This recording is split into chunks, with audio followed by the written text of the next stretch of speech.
right, well, good stuff. We're going to get started. So tonight's topic, some of you guys know Steve. Who here has bought a deal from Steve? Got two in the back, one up here. No? Only together, not from you. Okay. So Steve and I, we met, I don't know, 4 years ago, plus at this point. Steve is a token Aussie. He's from Australia. 6 years ago? 4. Really? Yep. We just added another year to this point. Okay. So when he moved here from Australia, so for real quick, Steve's background, a lot of you guys know him. Steve and I actually do business together, so I've had him share on panels before. Steve's background is in business. He built a tech business with some partners that they brought public to the Australian Stock Exchange with 300 plus staff. That was worth how much? 315 mil. 315 million on the Australian Stock Exchange. Is that Aussie dollars or US dollars? It is Aussie dollars. Aussie dollars, so a little bit more than US. Okay. So he's got the background but specifically he handled the marketing department of that company. So the reality here is he's got a really heavy background in marketing, and a successful one at that. The company itself was a marketing company. And so the reason why this is really important, and I hope I'm not getting into the beginning of your talk, but the point here is that has a lot to do with wholesaling, because it is a lot to do with marketing. And so Steve is easily one of a handful of wholesalers that I highly respect in this region, because at the end of the day, he's doing it with a business mindset, but he's also really effective, all right? So a lot of times some people get into wholesaling, but because they don't approach it like a business, or they don't consistently market, they don't consistently do deals, so it becomes a hobby, right? And so, which isn't a bad thing, it's just, you don't hear from them as often, because they don't get deals as often, things like that.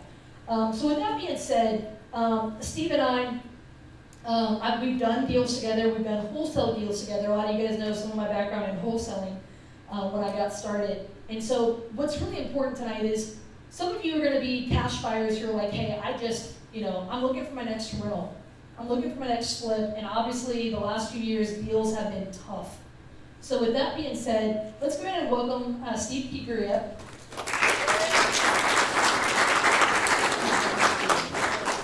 Thanks, Courtney. Appreciate that. How's everyone doing tonight? Good. Awesome. Okay, cool. So Courtney gave a bit of a background, but tonight I just want to ask, who wants direct to seller, deeply discounted deals? Anyone?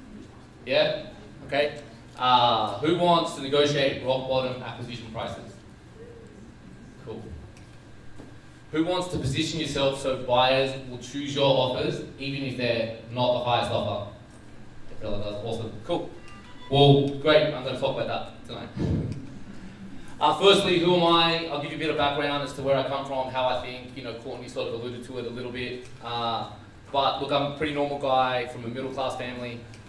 I was told, back in the day to get good grades, go to school, get a good job. Anyone heard that before? Yeah. So I did that. I was studying marketing and economics at university.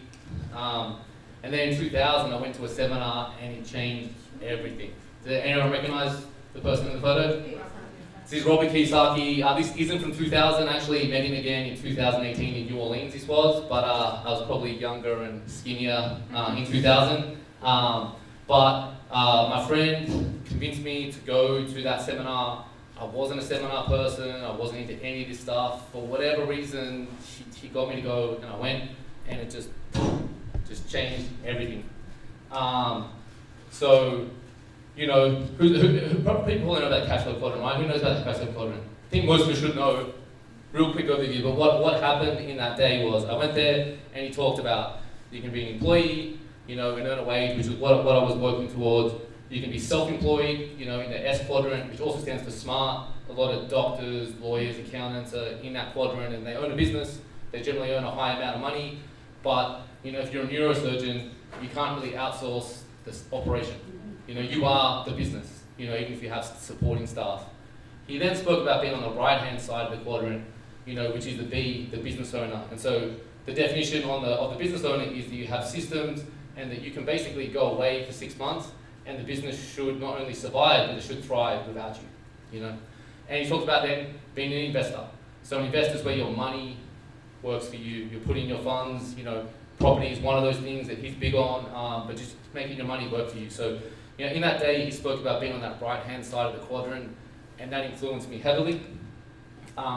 So, you know, I'm lucky that was 2000. I didn't graduate to 2002, so I had a little bit of time to, like, I read his books, I listened to his cassette tapes, and yes, they were cassette tapes for the young people in the audience. And so it got to influence me a little bit, and so I decided when I graduated in 2002 that I was going to jump straight into the B quadrant, right? So I did that, scaled my first business all the way to we IPO'd on the Australian Stock Exchange. We had 300 staff. We had a sales team of 90, and that was my department. I looked after sales and marketing, so we had 90 salespeople in that company. We spent $1 million a month on marketing, so we were pretty out there growing. And yeah, we IPO'd, we had a market capitalization of $315 million, so I think it's $12 US, I don't know. It did get to $500 million, but to be honest, right now it's 130 million, so hey, markets are interesting. So when I started getting success in that business, I sort of went to that next thing that Robert said, which was to become an investor. So, you know, I started to buy properties. I used the cash from my business to buy the properties, so I started investing in 2016. Yeah, I bought 6 properties in Australia over 18 months, rental properties, bought them off what you would call the MLS, I guess. So I used down payments, you know, 20% down, used a traditional loan to buy those properties. So nothing really fancy. I did geek out on the area, so I did a lot of research. Where I lived, it wasn't a great place to invest, so I really researched the best places in Australia. I bought in 6 different locations over 3 different states. I actually never seen the properties. I actually sold 3 of them last month. I've never seen them. But I had property managers that went to check them out. I had property inspectors that looked at them. So, you know, so I probably was innovative that way, but I bought them in a pretty standard sort of way. So then, by the way, Robert Kiyosaki, who's read Rich Dad Poor Dad, right? Most of us? Who's read Cash Flow Quadrant? Who's read Retire Young, Retire Rich? Good. Who's read Rich Dad Guides to Investing? Who's read Capitalist Manifesto? Ooh, okay, read. He's got 30 plus books. You're gonna go through all of them? I'm just trying to make a point, like, read them all. Because I think, like, you will hear people mention Robert Kiyosaki the most out of anyone. Like, if you listen to podcasts, which I'm sure a lot of you do, almost everyone mentions Rich Dad Poor Dad and Cash Flow Quadrant because they're such pivotal books and they are so powerful. But my point is, keep going because it gets deeper and there's more. So don't stop. If you really like those books and if they're pivotal for you, keep going deeper in that well. There's a lot more to learn. So part of that, Retire Young, Retire Rich. So in that book, he really spoke about when he sold his first business, he had a business partner that really insisted that he took a year off. He's like, take a year off, don't do anything in that year. Do not think about your next move, do not plan anything, just take a year off to yourself. So I sold a bunch of shares in my business. I had left the company operationally and I decided to take a year off, you know, so I'm following that same advice. And so I so part of that year off was to come to New Orleans for 6 months. And yeah, that was 4.5 years ago.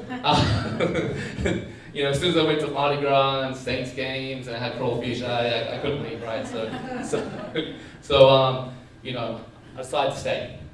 So to stay, I got a business investment visa, which meant I had to start a business here and had to have funds invested. So I wanted to do more in property. I still wasn't exactly sure what I wanted to do. But I knew property was part of it. So I bought my first property here in 2019. It was in Lafayette actually.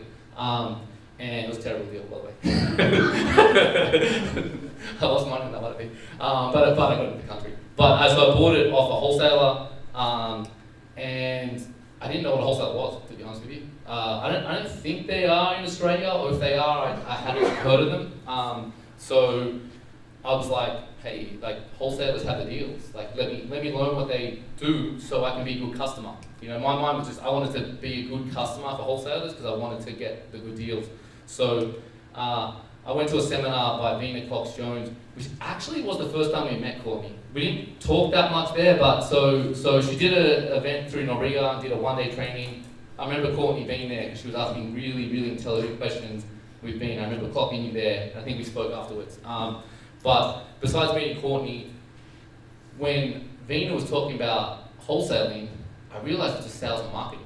Like, just the epiphany went off in my head. Like, everything she spoke about was like everything I'd done. So it really just lit a fire in me and went, okay, well, I want to get in property, so I'm going to start and get go hard in wholesaling. So, you know, I went to her courses, you know, Ohio, you know, she had courses where you like walk properties and teach you how to build properly. So I sort of did all that, and I mixed it with a bunch of stuff that I knew myself as well. So I built a wholesaling business. We closed 24 assignments in my first year. So I started to get that going.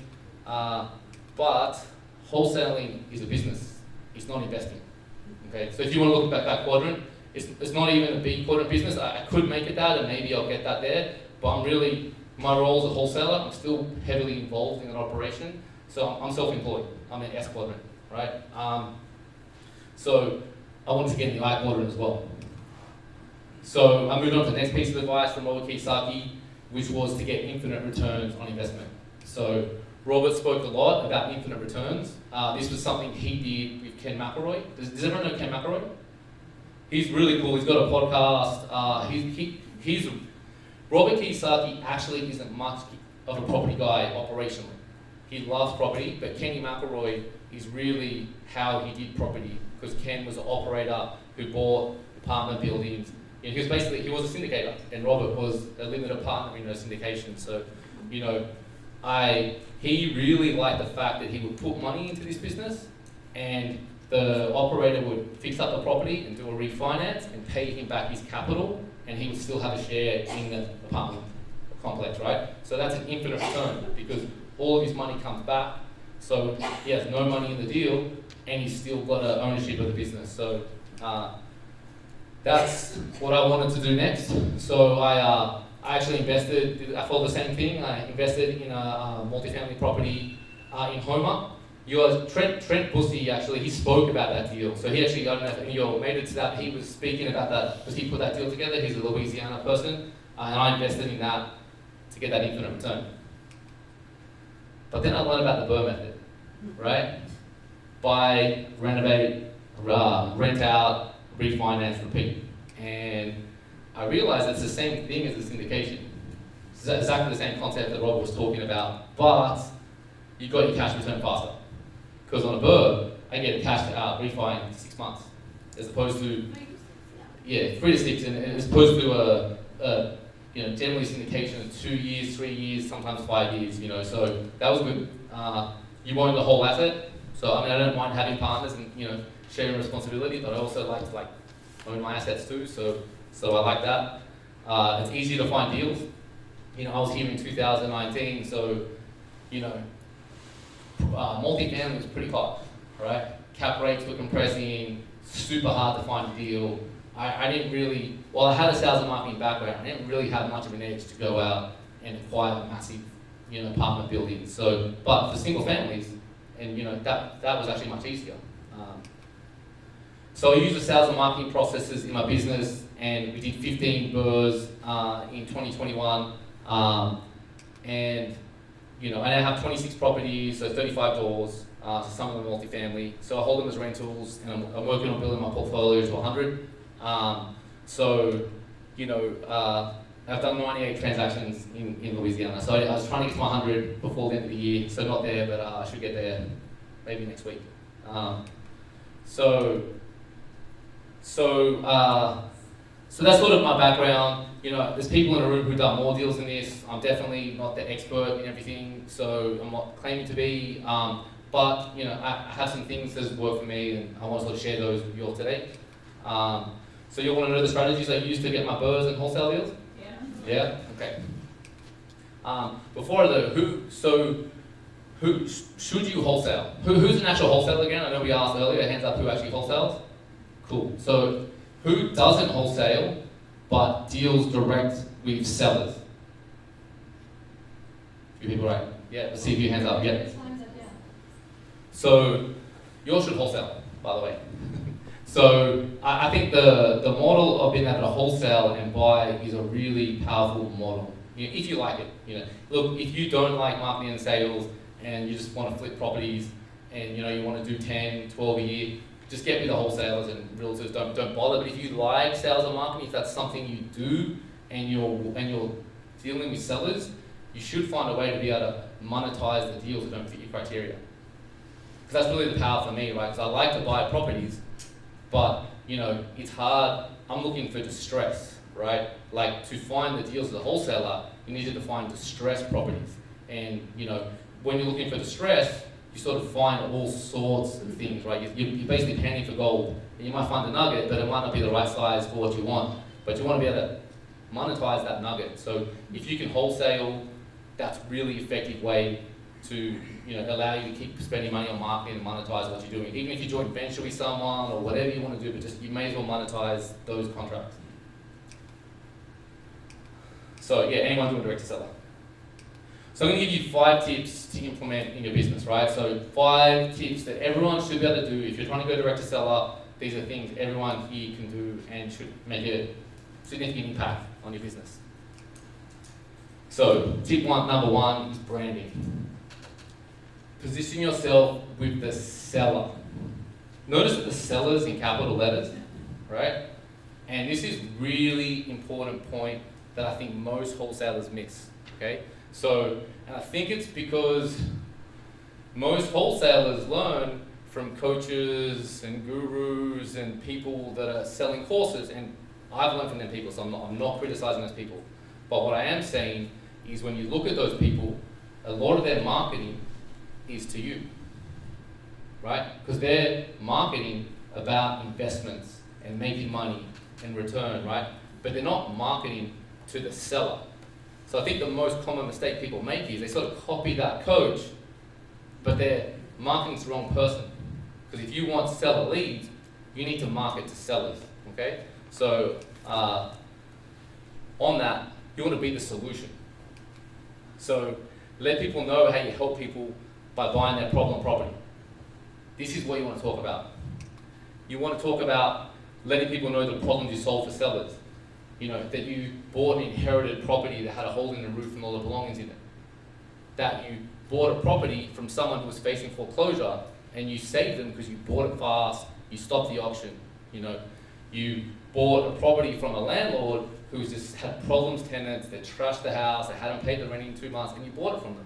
Like, these are the things that you do for sellers. So if you want those sorts of sellers, you need to talk to them about what you're doing.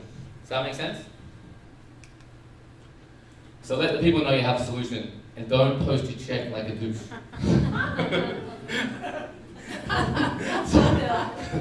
Sorry, but this is Grant Cardone. You probably can tell I'm a Kiyosaki fan. Like Kiyosaki and Cardone, they listen to the podcast on the Rich Dad Radio Show. It's pretty funny. They actually had a pretty funny argument together. So I'm definitely Team Kiyosaki. So I'm going to give Grant Cardone a little bit of crap here. But I'm actually not criticizing him. What I am saying though is Grant Cardone is marketing to investors. He's trying to raise money. He's trying to sell coaching. He's trying to sell these things, right? So when you see that jet, when you see that Lambo, when you see those things, that's fine, but that's not what sellers want to see. Someone who's got that inherited property they're looking to unload, they don't want to see you posting how much money you made and that's not what they want to see, okay? So that's my point. And Grant's a douche. So this is one of our Facebook posts. We've got an actual seller. There's not a check. It's a seller at closing. We're there at closing. They're smiling. They're being paid. We're talking about how they reached out to us to sell their inherited house. We're talking about how the house had serious damage. It was damaged by Hurricane Ida. It was actually a tear down, and we still bought it, right? We'll talk about how we closed on this inherited property. The Hares were really happy to finally get rid of the property. We'll talk about selling this property in as-is condition, navigating succession. There was a problem with succession. Talk about buying a gutted property, they've been in the family, it's been vacant since Katrina, they were sick of paying the mortgages, the taxes and the stuff. So like these are solutions, right? And this is what you need to talk about to your sellers if you want to get sellers like this. And then same point on branding, but just another extension of that is you need to pass the Google test, right? So what's a Google test? So a Google test is if the seller can't Google you and see a large digital footprint, then they're not going to trust you, right? So if you Google Steve Keighery, you may not be able to see it, but if you Google Steve Keighery, it's going to say, did you mean Stephen Keighery? So Google knows who I am, right? You're going to see first listing, Steve Keighery, founder, home buyer, Louisiana. That's my LinkedIn profile. Says what I do. You're going to see, I don't know. I actually can't. Glasses. I can't see from this. I'm on the wrong angle. But you're going to see connected investor. You're going to see photos of me. You're going to see a podcast I've been on. You're going to see YouTube channel. You're going to see my Google business listing. Right? I'm like I exist. Okay, and that's important because when you're dealing with someone and they're talking about buying their property, they want to make sure you're valid. So just make sure if they search you come up. And it's really important. It's not hard to do, right? So here's some things you can go on. Set up a LinkedIn profile. Make sure it has that you buy houses. Make sure it has that business.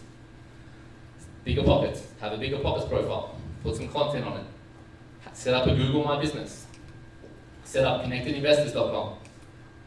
Do a Yelp profile, a Better Business Bureau. Social media, like set up business profiles through social media. Set up propertyinvesting.com, activerain.com, YouTube, anywhere you can, even MySpace. I still do that? I say it half joking. I actually set up on MySpace for Home by Louisiana maybe 2 years ago. To be honest, you don't need to bother. It hasn't done anything. I don't think it ranks. But I did it, right? Because I just did a bunch of profiles just to make sure I was found, And you don't need to own the whole of Google. Like my page is good. It comes up for everything pretty much. But as long as you're like 4, 5 of the things that come up when they search your name, you want to make sure you at least have that. And just fill out these things. It's not that hard. Everyone think they can do that? Can you all do that? Yeah. Awesome. Okay. Cool. So that's tip number 1, branding. So tip number 2, have your website do the selling. Yeah, your website is your greatest salesperson. Okay. So the way you talk to sellers is important, but just the website does a lot of heavy lifting for you. So get a website, get your photo on there, get your team on there if you have, show some personality on it. Most people do it in real estate. Most people do a Carrot website. They're generic. They generally look the same. Carrot is fine. Like do a Carrot. It's easy. It's good. But just customize at least a little bit, right? At least go to the About Us page. At least make the About Us page about you. Please put a photo. Like just make it personal, right? Have that About Us page, and just have content on there about the way you help sellers. Talk about these things and inherited properties, foreclosures, all these things that you help people with. Have some case studies if you can. Before and afters. If you're a flipper, show some before and afters. Show off what you do. You can use my site for inspiration, homebuylouisiana.com. Do not copy my content. I may kill you. But definitely copy the inspiration and build your own brand, right? So you want, look, my weakness is I'm not local. I'm from Australia, right? So that's a weakness for me. But I'm gonna turn that up because I'm Aussie Steve. I stand out. I'm different. So I'll turn that weakness into a strength because that's all I can do, right?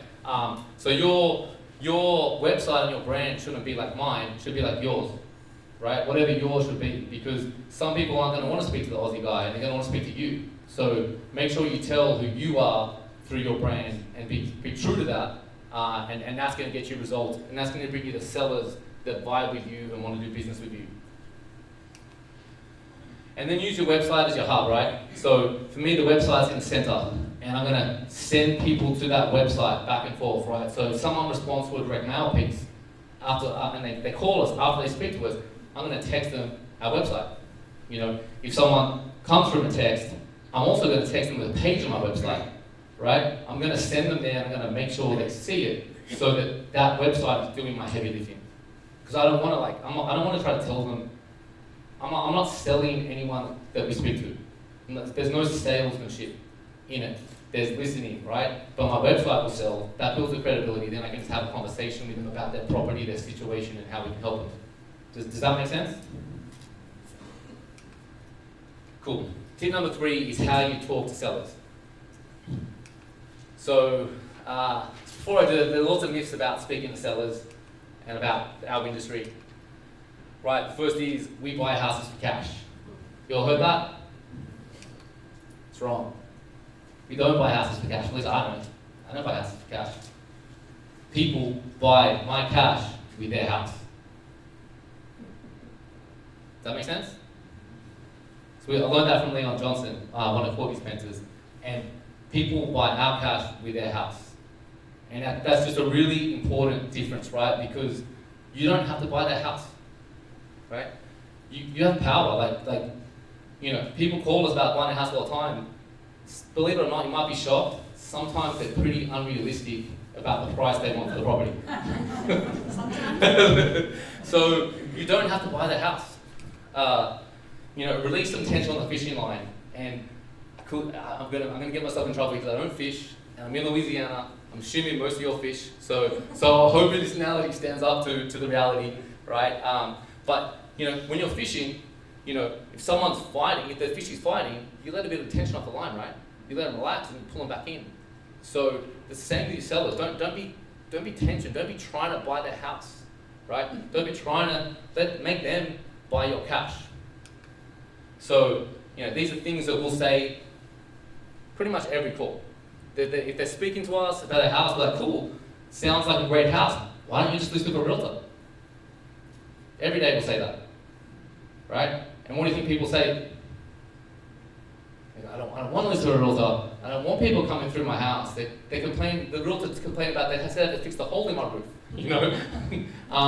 Like your customers don't want to list with a realtor. If they do, and their house is nice, they should. They're not your customer. You're not going to end up buying the property. If they got time, they're happy with a realtor, they should go and do that because they're not going to be a good director-seller lead. We'll say to them, have you thought about renting it? That's normally profitable. Because why wouldn't they rent it? Like, I think, how many of you all are landlords, right? We love properties. Why wouldn't they rent it? I think they should. I'm going to tell them that, right? Because it's the truth. They should rent it out. But what do you think most people say? They want to manage it. Hell no! I don't want to call at midnight from a tenant about a toilet. I'm like, okay. But I'm going to suggest it. You don't, okay. Is there someone in your family that wants a house? Right? Like, property's awesome. It's generational wealth. Like, shouldn't they want their family to have it? So, like, is there someone in your family that wants it? And they're normally going to tell me, no, little Johnny's going to piss that away. No way. So, I'm always opening the doors for them to leave, or I'm letting that tension off the line, because there's no tension. I don't need to buy the house, right? I don't need to. And if they're motivated, they're going to start to pull me instead. They're going to start to want me to buy the house, and that's what I mean when I say they should buy your cash with their house. Make sense? This something we'll say a lot too. Look, I'm probably not your buyer. I say that all day. I'm probably not your buyer. Probably not your buyer. So I'm probably not your buyer because as an investor, the numbers need to make sense. If you fix it up and make it presentable, then a realtor will get the most people through the house, and you'll find that person who falls in love and stretches himself with bank financing. Because that's the truth, right? Like, isn't that the truth? Like, they will make more money through a realtor. Like, I'm not going to lie to them. That's the truth. But for our customers, the customers that are actually distressed and going to want a quick transaction, they don't want to get the most people through their house. They don't want people through their house, right? They don't want that person. They don't want to wait for someone to fall in love. They don't want to go through bank financing and approvals. They don't want that, right? And that's cool, and they're my customer. But if they're cool with that, they should go listen to a realtor. And I'll encourage them to do it all day. So this is what I mean by letting that tension off the line. Don't be so desperate to get that deal. Let the deal come to you. So myth number 2, we buy houses. We must buy houses, right? Nah, that's wrong too. we solve problems involved in real estate. If you're direct to seller, if you buy houses, like shop on MLS, get a wholesale realtor, like that's how you buy houses. And there's nothing wrong with that, right? But if you want discounted direct to seller leads, you solve problems and you're looking for those problems. I don't look for houses, I look for problems, right? I'm looking for people that, you know, they've inherited a property, they're getting code violations every week, that they're 2.5 years behind on their taxes and they're going to get foreclosed on. That, you know, this is the problems I'm looking for, and then I can solve them in a way that's profitable, right? And I might wholesale it or I might keep it depending on the deal, but that's what I'm looking for. And in that, the situation is more important than the house, right? So yes, you need to know the bed and bath and square footage. That's important, right? But that's just table stakes. It's not what actually matters. You know, you need to know why they're selling. You need to know what they're going to do with the money when they sell. Like, what are they trying to achieve? Because they're not actually trying to sell a house. Like that's one of the things that they're doing, but it's to solve a problem.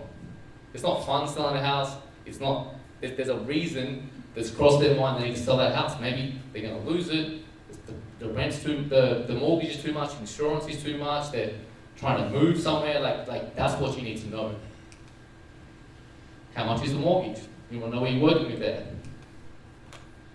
You know, they're going to tell you what they want, but your job's to figure out what they need. Because we're trying to solve that need, right? You can't just give everyone what they want, you know. Everyone wants 300K for a house that's worth 200K done up and it's gutted, right? That's what they want. And you can't give them that. But you can probably give them what they need. Well, hopefully you can. But if you need to find out what they need to figure out if you can give that to them. So here's some seller interview tools that we use to try to find out these things. So we use what we call curious questions, right? So this is like, ask questions and be friendly. Just when you're speaking to a seller, it's not just about the properties. Just be curious, right? You know, when they say they're selling because they got a new job, you know, ask them where they're going. Ask them what the job is. Just be curious. Just talk to them. When they mention they've got kids, like, ask them how many. You know, ask them where they live. Ask them what they do. Just get a conversation going, right? Your goals of asking these questions is to build rapport, right? You're building rapport by talking to them, getting them talking. You know, our goal is that the seller talks 70% of the time, we talk 30% of the time, right? And because that's what's important is what they have to say. Because one, you want the information, right? The things you say you know, you need the information. And two, the sellers like it. And here's a little trick. You ever been to a party, right? Like, and you speak to someone and they just ask you a whole bunch of questions. You just answer them. You spend 10 minutes answering questions and you walk away and you go, I don't really like that guy. It's like, the truth is you like yourself, right? Because you like the conversation. So this part of the trick, get them talking. Like let them be the main stars of the conversation. Dale Carnegie said that is one of the most profitable things someone can do is if you show interest in people, it'll be one of the most profitable things you can do. Absolutely. And it works at parties too. Trust me. Pick up the puzzle pieces, right? So what you're doing is you're getting clues. Like, we don't know what the story is, we don't know what the need is, but the more questions you ask, you start to figure it out, you know? Like when you're having this convo, you start to hear these things come up on, you can go further and you figure out that's actually the need they're trying to solve. You know, it makes them feel heard. And it ensures they don't want to pick up the phone and speak to someone else about the property, right? So, like, that's one of our goals. If we do our job right, if we get someone to respond to some marketing and we're speaking to them about that property, they're going to feel heard, they're going to feel rapport, they're going to like us, we're going to send them a link to our website, so we're building that credibility, and we're going to, like, suck 35 minutes of their time as well. So, that when we've done our job right, they want to wait to see if we can make a deal work with them.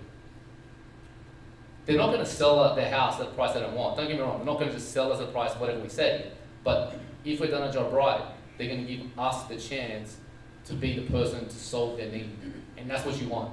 Because then you've got the inside lane, you can try to make that deal work. And if you make that deal work, obviously you can keep it as a good deal, or if you want to wholesale it, it's something that doesn't exist, and that's a valuable, you know, contract to be able to sign. Babel Bay. is another thing that we use a lot, right?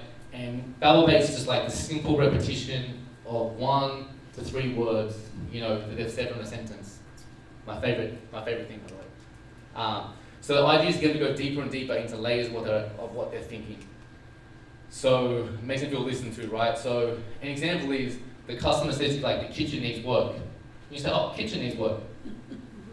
Full stop. Now they're going to go deeper because you're just saying back what they've already said, but you're then keeping them talking, right? Customer says, I need to fix it, but my son's been sick. Your son's been sick? Yeah, I need to move because I got a new job. You got a new job? And I'll do this all day. So let me give you an example. Like, I used to rent a house that was a nightmare. It was a nightmare? Yeah, the tenants trashed the place. Trashed the place? They punched holes in the wall and let the washing machine leak. Washing machine leak? They didn't tell me about it, and the water damaged the flooring. Damaged the floor? I had to replace the subfloor. I haven't had a tenant since. No tenant since. It's draining my funds. I just need to get rid of the house. Get rid of the house? I'm just ready to be done with it. Right? And that's sort of how babble-bait works, and you're just keeping, it's like keeping the ball in their court. Right? Just it's a combat, and trust me, it sounds funny, right? But I guarantee you can get away with this a long time before they pick it up. You might not believe me. Try it, right? I like talking. 10 minutes. Okay. Try it, and you can try it at parties. Try it. It works. It works. When someone's drunk at Mardi Gras, just keep trying. I use it on my wife sometimes. It works. Don't do that. Labeling. So labels are verbal observations. We're feeding back what we observe and get them to elaborate or correct us. So it generally sounds like. And then we're quiet and let them fill the space. It sounds like, and we'll say something, and we'll be quiet and let them reaffirm it, or if it's wrong, correct us. Sounds like there's a lot going on. Sounds like a terrible situation. So with the shut ups and fill with that's my sales background, it's the training. Just when you speak, shut up afterwards. But sounds like you need this transaction done fast. Sounds like you had a lot of bad luck. So I'm just feeding back these things, and then normally going to go further. They're normally going to go further, or they might correct you. You can sort of mislabel. Like something we use all the time is sounds like you don't have a mortgage, and we just say that. It just doesn't sound like anything. We just say that, and they're like, oh, I've got a mortgage. I'm like, okay, how much is it? It's just real casual. Just roll. That's all. Or they say no, I don't. So just throw out the label to get the feedback and keep the conversation flowing. So you put it all together, you use all the tools regularly, and you combine them. You use babble-bait once, twice, 3 times in your label. You then babble-bait, you ask a curious question, and this is how you're going to understand the situation, so you can come up with a great solution for them. It's the information. It's because there's a puzzle in there. And if you're going direct to seller and trying to do good deals, trying to do creative deals, trying to get low price deals, you need to figure out that problem, that puzzle, and then solve it for them in a profitable way for you and for them. So tip number 4 is how to get to the bottom line price. Right, so sellers are going to tell you what they want, got to figure out what they need, we said that before. So our trick, we use 3 steps to get to that price. So question 1 is like, roughly what do you need to get for the property? It's always roughly, it's like not non-committal, so roughly what do you need to get for this property? Leave awkward space, make sure they answer, don't fill any spaces. If they're thinking, this is a mistake a lot of people make when they're talking to sellers, like, when it's like that awkward silence, you sort of want to fill it, right? But the awkward silence is where the good information comes from. Yeah. When they're thinking, their brain is ticking, and the natural tendency is to fill it, but when you fill it, you just miss something vital because they were turning. Maybe they're making a realization themselves. So you need to just outwin that awkwardness and let them answer. I've sat on the phone for 90 seconds and not said anything. 90 seconds is a lot when you I've learned to embrace the awkwardness. You sort of got to enjoy it. So if they say they don't know, probe more, and always like roughly. So what do you roughly think So you get a price. Then you want to ask them the best price for an easy sale, right? So here we're going to explain the benefits of selling fast, all cash, so that they said, hey, I want 100K. And you're like, cool. So if we buy it, it's going to be all cash. We're going to pay the closing costs. You can leave your stuff in a property. It's going to be quick, easy. You can close in 2 weeks. For that sort of deal, what's the lowest price you consider? Right? So you're not trying to get that second price from them. So because the first one's not true, the second one's not true either, by the way. But at least you're getting closer. And then we do a temperature check. So a temperature check is get a price, get their bottom price supposedly, and then the temperature checks. We're basically going to ask them, hey, if we don't make that best price of 90K, if we're lower than that, do you still want to hear the offer? Okay? And that's a temperature check because we get different answers. Sometimes you'll get a, like, hell no, I don't want to hear it. So that's close to their bottom. And if that price is too high, don't waste too much time on the lead, right? Sometimes they're like, oh, yeah, but not less than 70. So you get a bonus third price sometimes. Or more often not, they're like, yeah, I'm open, but you'll get a gauge. So, and the tonality and how they say it just gives you a gauge of what you're claiming to fee. So that's sort of, the way we do that. Again, still not the true story, but you're getting close. And then tip number 5 is just follow up, right? A lot of these deals come in the follow up because people are unrealistic, and particularly just starting, like they've got an unrealistic number, and the truth is they're not going to get that. So just follow them up. And for the wholesalers in the room, don't force the deal. And for the new wholesalers, the biggest mistake I see is they'll come with a deal that they feel like they got the seller's lowest price, and they might have. Maybe 90K was the lowest price, right? But maybe it actually needs to be 70K to be a deal.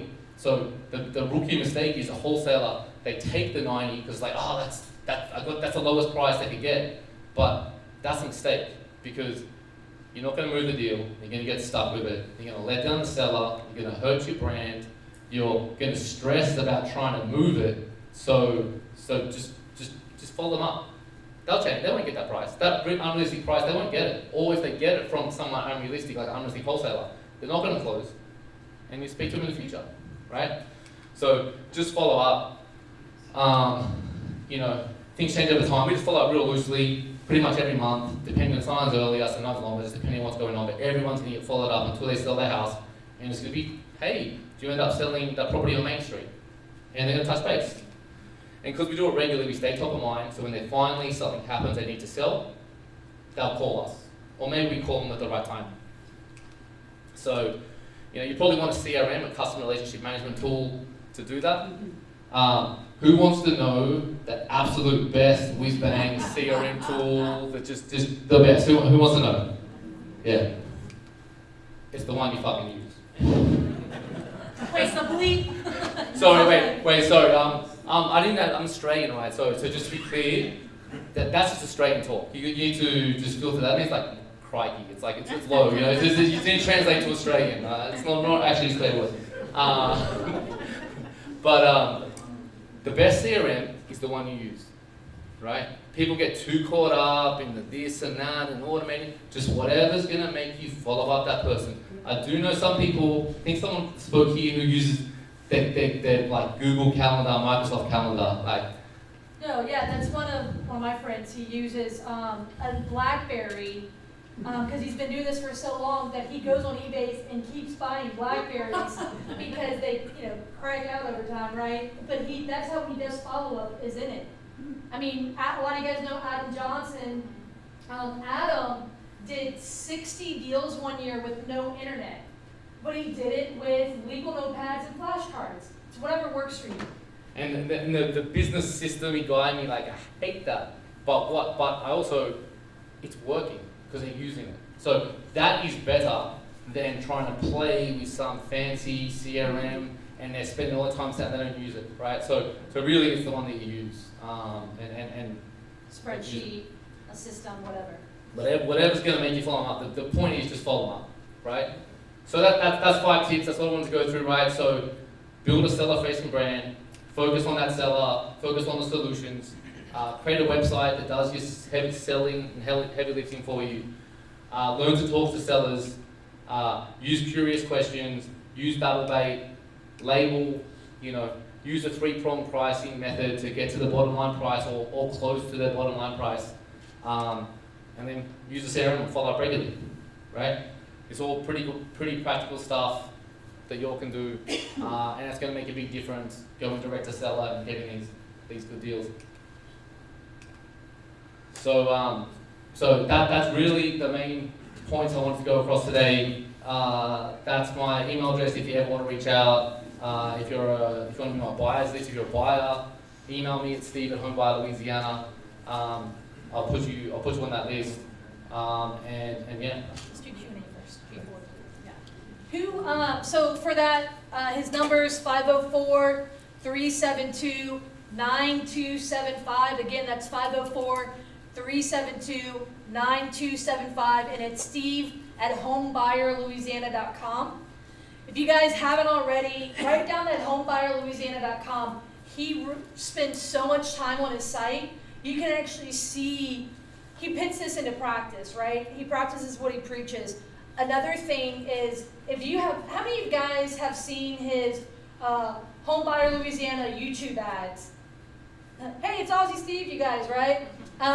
Go look at his YouTube videos. This is his seller-facing brand. We've done videos together because we do business together too. We do stuff individually, but we've done stuff together. The guy vlogs through these properties. It's great. It's really good to go watch. Any questions for Steve? How long from the time that you initiate that transaction or that initial questioning with the seller to the time that you actually go to that closing? What's your average time frame? It's a good question. I don't know the average. It's not a measure I have from first contact. It's varied. Sometimes the stars align and it's super fast.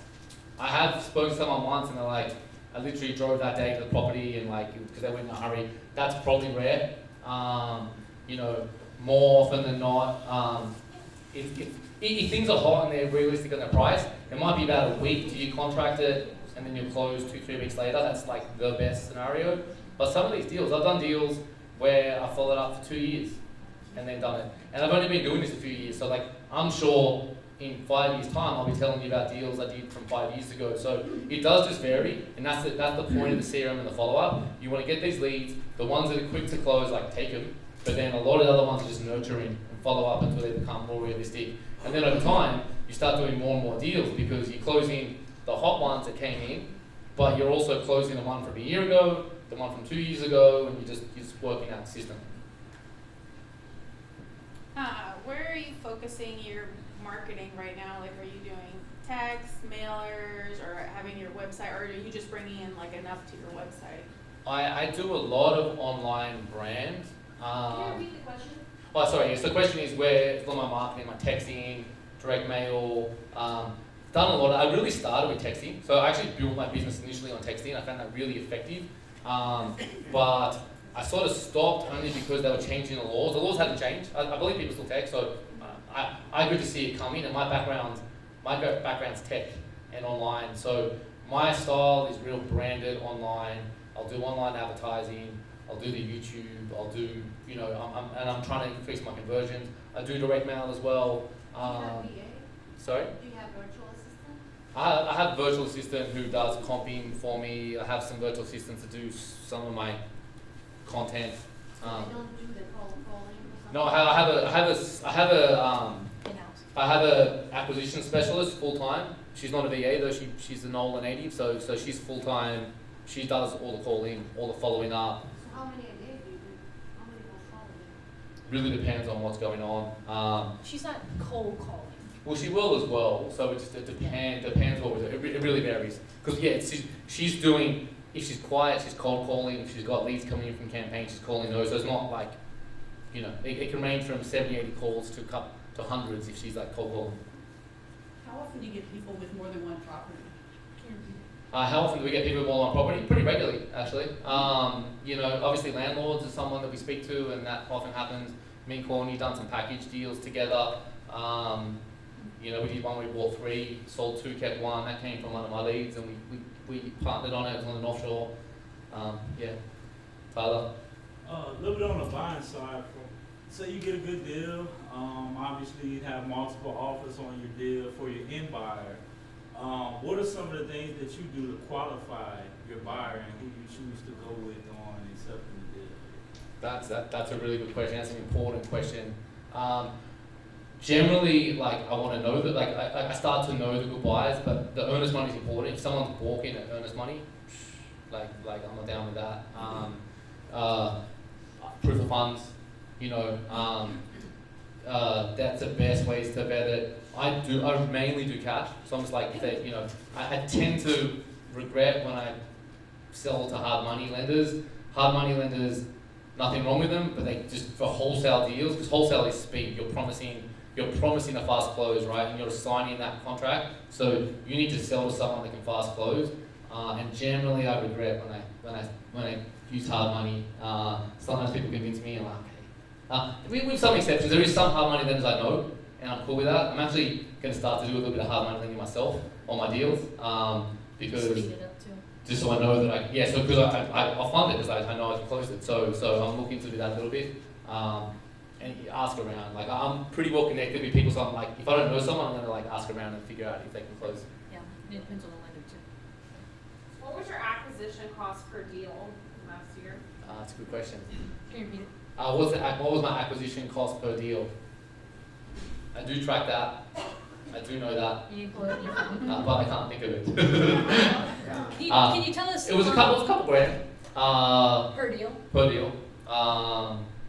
Yeah, it might be 3.5K, 4K. You know, so it's not cheap. You know. So, that is your cost per deal, not cost per lead. Two big differences there. The difference between what does it cost to get someone to call you, and then the difference between what does it cost to get it across the table, you know, the closing table. And the deal's the most important one because the lead cost can vary, but you know. Lead cost can be a few $100s to get your phone ringing. And it can be really cheap, but it can be really cheap and not closing. There's not much point. So the cost per deal is the best measure. We do track it. Yeah, it's somewhere. What in else there. do you track? Can you share about some of the other things that you track to kind of stay to see the temperature of your business? I mean, I have a dashboard in my CRM, so I'm tracking leads, I'm tracking phone calls from my acquisition manager, I'm tracking contracts, tracking deals in escrow, I have stages of where they are and if they're assigned, going to close. I am tracking average deal size. They're the main things. You know, I sort of all in my CRM. Yeah. What is the hardest part of this business for you? Repeat the question. So what is the hardest part of this Is business it like the for me? cost, or is it like the operations? Is it like monitoring? Is it like I'm an annoyingly positive person, so like nothing's hard. It's hard. Trust me, it's all hard. Like it's not easy. Struggling to say what the hardest thing because I just approach things positively. I don't even know. I'm probably lucky. Like 'cause I have a set like my business in Australia was a two-sided marketplace. We connected contractors with homeowners, right? So we did a lot of marketing for like home advisor here in America. It's pretty much Angie's List. Angie's List. My company's basically that in Australia, and it's a two-sided marketplace, which is the standard like tech model. You're connecting sellers and buyers. So for me, wholesaling is a two-sided marketplace. You have sellers and buyers, and I play in that space. And my job is to make the transaction really smooth for the seller and the buyer. I need to work both of those things. And I think a lot of wholesalers miss that. They focus on the sellers, but the buyers, like you need to make things easy for the buyers too, you know. So I'm probably like I'm positive. I just do it. I don't know. That's a lame answer. Sorry. Yes. With kind of the market shift now, how are you pivoting and how do you recommend new wholesalers? Like what should they be doing right now with that? So the question was, with the market shifting, how am I pivoting? What do I recommend new wholesalers do? We definitely pivoted. So funnily enough, Richard had said to me, you mentioned you having some trouble moving some deals in New Orleans. I'm like, no, I'm not having trouble. And then someone, like a couple days later, another big wholesaler that I respect said the same thing. I'm like, and then literally the next week, had a few deals, and they would normally move, and they didn't move. So I recognized that, and we immediately changed our underwriting. So we would traditionally we'd try to price for our buyers at 70% of the ARV minus repairs. We moved to 65%, and the deal started flowing again. So that's definitely a pivot I made, and that's working so far. And how you underwrite the ARV. Yeah, and I started with the ARV. I pull all the comps too. So I got a VA who pulls my comps for me, and she'll pull all the existing ones. She'll pull some back from the last 3 years too. So I'm just getting a holistic picture of what was going on. And that was more important before because things were turning, but the comps didn't support. Like the comps hadn't changed yet. So for new wholesalers, I just recommend that you learn your numbers. The underwriting is important. The problem is most wholesalers when they start, the numbers are wrong. The buyers will sort of go, another wholesaler. Wholesalers have a bad name because a lot of people get it wrong to start with. So I think the most important thing is to learn to underwrite the deals, know what the ARV is, have an idea how to estimate enough rehab budget, and that combined with speaking to sellers, negotiating the deals, but you need to know the price that you need to negotiate, and I think that's a really important skill. I think just to share, I think it's important to know as well. Starting off new when you have your numbers right, you build a lot of credibility up with your buyers. You guys will start checking in on you, calling in weekly. So starting off, if you get your numbers right, they're not always gonna be right, but if you aim in that space, a lot of the buyers, people they'll be looking for you. So. A really interesting note on that too. So I did this deal once where it was an out-of-state wholesaler. He had the contract. He hadn't been able to move it. He reached out to me. We did a joint venture. I'm like, yeah, okay. I underwrote him. I'm like, yeah, it actually looks like a deal. Like I can move that. So we did a joint venture. I sent out to my buyers list.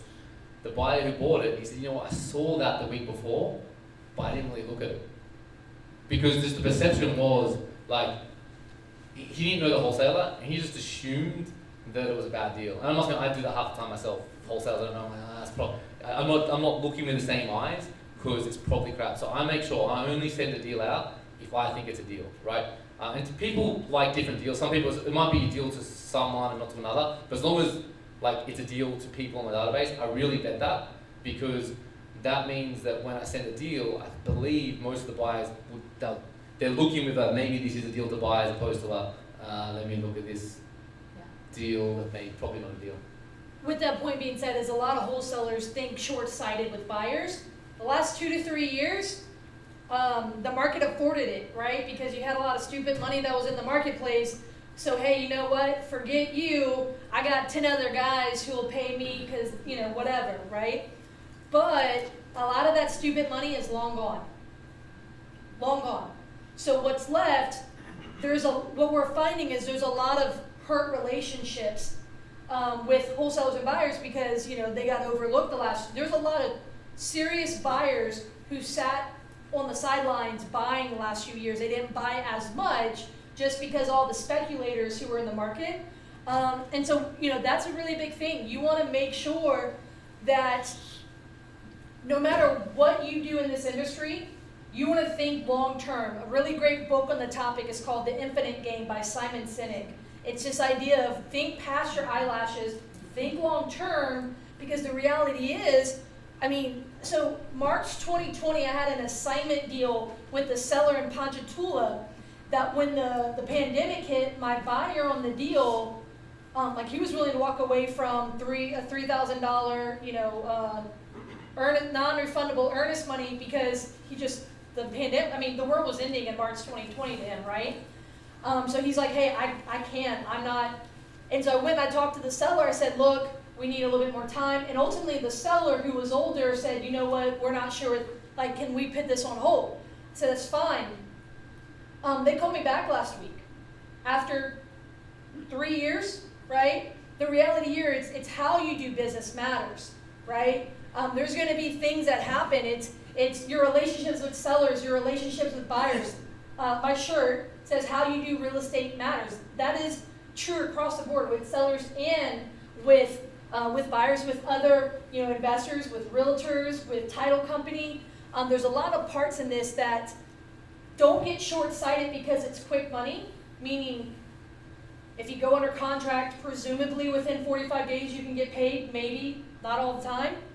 A lot of people get short-sighted because that timeline is short. But the reality is real estate is always a team sport, and too many people let that short-sightedness, burn some bridges, especially when the market was really, really hot the last few years, right? And I'll combine that a little bit with Tyler's question of like, how do you vet the buyers?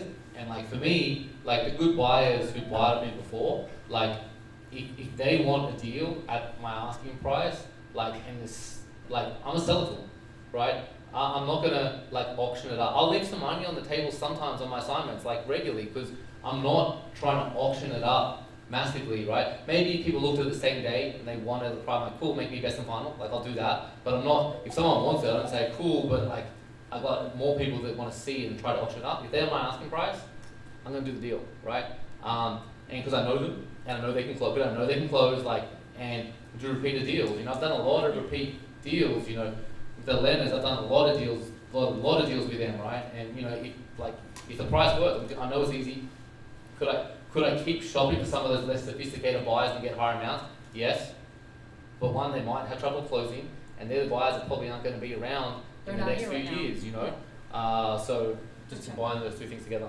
And that's really important too. You want to go find the good buyers, because, at the end of the day, you don't need 1,000 buyers. Most of the time you have a handful of good ones. So if you're a good buyer, meaning, I guess let's start to wrap it up here. What does it mean for someone to be a good buyer to you? Yeah, and that might be like, how do you buy wholesalers? Like, be a good buyer is someone who is fast, right? You need to be fast, because I need speed, right? So you need to be able to like make a quick decision, know your numbers, and be able to close fast, or at least be honest with how fast you can close, right? That's going to make you a buyer. Someone who's closed with me, they stuck to the timeline, they were easy to work with, they become my VIPs. I'm always going to preference them. If they want the next deal, and I've done it before, I'm going to sell to them again. So for you, if you want to be a good buyer, move fast, with wholesalers, and if you haven't bought a wholesalers before, sometimes you can't move fast, and that makes sense. And I have some people who, I'm like, come with me, have a look, you're probably not going to get this deal, because you probably won't be fast enough. But go through the process and start to get ready, because you want to be in a position to be able to move on it fast. Because the wholesalers get the good deal because they promise the easy close, the easy turns, all those things they're promising. So, we need to deliver on that. And if we're assigning it, that buyer needs to deliver on it. So, to be a good buyer, just work with them, be fast, be easy to work with, and then you'll get the deals, you'll get preference. And just a little small tip for working with wholesalers, I always find it's good to give feedback on deals, even if you're not interested. Because if someone says that a deal, you might say, hey, that's cool, but I'm more looking for deals over here. Wholesalers clock that. They know you're responsive. They know you're looking. So when a deal comes up there, sometimes it's harder to show, and they might just call you. You're getting that thing where I don't always blast on my deals, and I'm sure Richard's the same. Sometimes it's harder to show, and you might go, hey, I know the person. I did a deal with you, Kurt, where I'm like, this property's for Kurt, And so if the wholesalers know what your property looks like, then you're likely to get that when it comes up. So what is the percentage of the buyers that buy the property without looking at it? I'm just curious to see how Not many. I don't love doing that. I've done it a few times. The people that buy sight unseen, there's a few people that are big boys and girls, and I know they can handle it, and they sometimes want to buy sight unseen, and I'll sell it to them. In general, I won't do it. It'll backfire. If you don't know the buyer, it'll backfire. I want them to commit, to know what they're committing to, and to therefore we're on the same page, and now I expect you to commit. So you want them to see the property? Yeah, I want them to see the property. Yeah. It's very few people I let not see it. I had a big name who wanted to buy one of my wholesale deals and wanted to buy it sight unseen because they've got the money, they have the competence and the confidence, and they're like, yeah, I'll close in a week. And I was like, this is our first deal together. Can you at least send someone, even a gardener? And because for the relationship, they're like, fine, they sent their brother-in-law or something like that. Because it was our first deal together, and I was like, look, I want to make sure there's full disclosure of everything. Let's go ahead and, your last 5 you said. Yeah, so also wanted to just mention, Courtney and I, we're teamed up on a new venture as well. Wanted to mention to you all. It's pretty new, but it's coming out, but it's called Co-Wholesale with Us, right? So this is something we got together on to collaborate with newer wholesalers to help them close their deals, right? Because I've JV'd with Courtney before. When I first started, she was really good on the North Shore. So I started working with Courtney when I got a contract on the North Shore. She helped me underwrite it and found the buyer, you know. And you know, I work with a lot of wholesalers that have done that. And the thing is, right, wholesaling is a two-sided marketplace. Like I said, you need to find sellers and you need to find buyers. And it's always like, where do I start? And you know, I think a really good way to start wholesaling is to have a wholesaler who you know can move the deal for you, that will underwrite it and say at that price, this is the deal that will get moved. So then as a wholesaler, you now have the confidence to enter that contract knowing that you're going to deliver for that seller. And so that's something that me and Courtney have been working on. You know, for newer wholesalers that want help underwriting the deals and finding buyers. You know, also for active investors that go direct to seller, but if you get a contract that you don't really wholesale, but you have a deal that's a deal and you don't know what to do with it, well, we can JV and move it. For active investors that have a contract, sometimes they close on a deal and they don't close on a deal. They get a deal on the contract they want to buy and they spend money on inspections and everything and then decide they don't want it because it doesn't meet their criteria, but it's still a deal. You know, like these are things we could potentially help you monetize.